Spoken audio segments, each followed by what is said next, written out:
नमस्कार दोस्तों।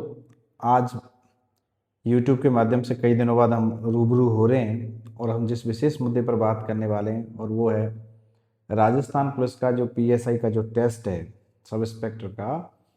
उसमें उन सब लोगों के लिए विशेष तौर से मैं बात करने वाला हूँ जो गलतियाँ करने वाले हैं लोग, और जिन गलतियों को करने के बाद लोगों का चयन होना शायद मैं समझता हूँ कहीं ना कहीं वो इस चयन की सीमा रेखा से दूर रह जाएंगे। तो उन गलतियों से बचने के लिए बात कर रहा हूँ मैं। और उसमें पहली जो गलती मैं समझता हूँ तो उसमें जो सबसे पहली गलती होती है वो लोग होते हैं कि अभी जब आपका लगभग 29 दिन बाकी हैं तब आप कोई नई किताब शुरू कर देते हैं, कोई नई मार्केट में या किसी फ्रेंड के पास एक नई बुक देखते हैं और उसमें आपको कुछ कंटेंट अट्रैक्टिव लगता है और आप उसको पढ़ना शुरू कर देते हैं। तो ये जो भी गलती करते हैं वो अपना टाइम वेस्ट करते हैं और आपको अभी सिर्फ उन्हीं नोट्स को पढ़ना चाहिए जो नोट्स आपने अब तक पढ़े हैं या जो किताबें आपने अब तक पढ़ी हैं। दूसरा, अब जैसे ही एग्ज़ाम नज़दीक आएगा तो पेरेंट्स को छुपाने के लिए या अपने मित्रों से छिपाने के लिए या अंदर के डर को जीत जाने के लिए लोग मॉक टेस्ट देना बंद कर देते हैं। तो अभी मॉक टेस्ट देना है और मॉक टेस्ट को अब एनालिसिस करते हुए देना है जिससे कि आपका टाइम मैनेजमेंट ठीक ठाक हो जाए। तो ये बात विशेष तौर पर ध्यान रखें कि अभी मॉक टेस्ट नहीं बंद करना है, मॉक टेस्ट अब ज़रूर देने हैं। और तीसरी बात जो गलती करते हैं स्टूडेंट्स वो करते हैं कि हमने देखा है कि हिंदी के पेपर पे ज़्यादा फोकस रहता है सब इंस्पेक्टर में। तो लोग सब इंस्पेक्टर में हिंदी के पेपर को खूब सारा बल देते हैं और देना भी चाहिए, पर लेकिन अब कहीं ना कहीं समय ऐसा है कि जब हमें करेंट अफेयर्स वाले पार्ट को, जनरल स्टडीज़ वाले पार्ट को रिवाइज करने का समय है।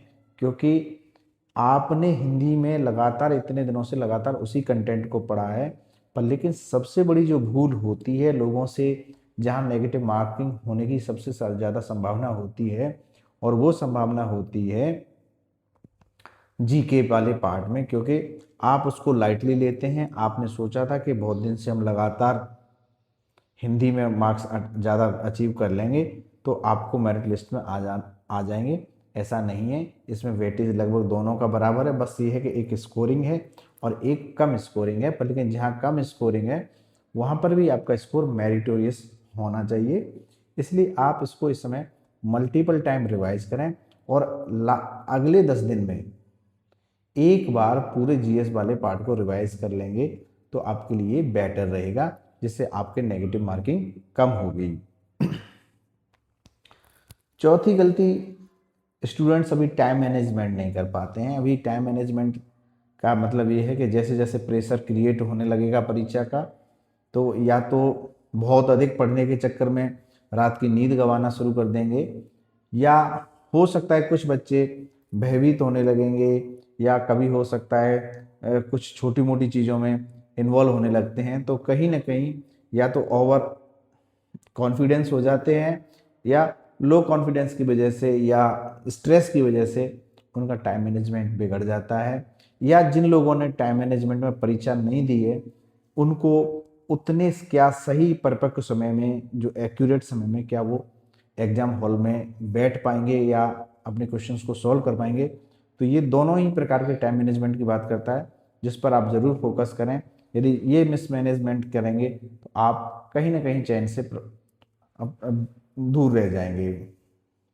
और अंतिम विशेष बड़ी जो गलती इस समय स्टूडेंट्स करते हैं, अधिक पढ़ने की वजह से, ओवर स्ट्रेस हो जाने की वजह से, या जिसको डी स्ट्रेस बोलते हैं, उसकी वजह से क्या होता है कि हम स्वास्थ्य को नज़रअंदाज करते हैं। और जो स्वास्थ्य को जो नज़रअंदाज करता है ऐसी स्थिति में, तो मैं समझता हूँ कि आप अपना एग्ज़ाम ही नहीं दे पाएंगे, आपको जो आता है वो भी आप भूल जाएंगे।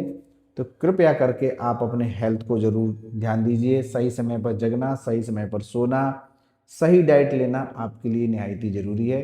तो इस प्रकार यदि आप इन 5 गलतियों से बचते हैं तो आपको कहीं ना कहीं सिलेक्शन में ये गलतियां बाधक बनती हैं, तो आप इनसे ज़रूर बचें। बहुत बहुत धन्यवाद, आपने मुझे सुना। नमस्कार।